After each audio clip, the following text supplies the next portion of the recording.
আজকে আমার শ্বশুরমশাই একটা জায়গায় যাবে, সেই কারণে সকালবেলা আর বাজারঘাট কোনো কিছুই করা হয়নি। মাছ মাংস ছাড়াই আজকে রান্নাবান্না করলাম। দিন আগে সবজি বাজার করে নিয়ে এসেছিল, তার মধ্যে থেকে কিছুটা সবজি ফ্রিজে বেঁচে রয়েছে। তো ভাবলাম যে সেগুলো দিয়ে আজকে কিছু না কিছু রান্না করি।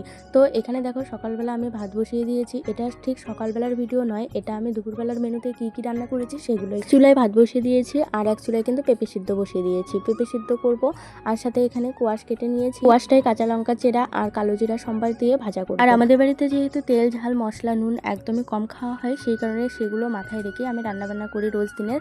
তো এখানে আমার কোয়াশ ভাজা হয়ে গেলে আমি আবার করলা কেটে নিয়েছি, করলাটাকেও ভাজি করব। তাতে অনেকদিন হলো আমরা সোয়াবিনের তরকারি নিরামিষভাবে খাই, আমিষভাবে একদমই খাওয়া হচ্ছে না। তো ভাবলাম যে আজকে সোয়াবিনের তরকারিটা একটু আমিষ করে করি, কারণ সকালবেলা বর বলে গেছে সোয়াবিন খাবে আর সেটা আমিষ করে খাবে রসুন পেঁয়াজ দিয়ে। তো সেটাই আর কি। এখানে দেখো সোয়াবিনগুলো ভেজে নিয়েছি, তার আগে আলু ডুমুডুমু করে কেটে লবণ হলুদ মাখিয়ে ভেজে নিয়েছি। আর আলু ভাজার সময় আমি যেহেতু মশলা করছিলাম আর আলু ভাজছিলাম, আলুটা একটু পুড়িয়ে গেছে হালকা সামান্য। যেহেতু সোয়াবিনটা মাংসের মতো করেছিলাম, খেতে অনেক ভালো হয়েছিল, সাথে কিন্তু পাতলা করে মসুর ডাল ছিল, আর সেই ডালের সাথে লেবু চিপে খেয়েছিলাম ভাত।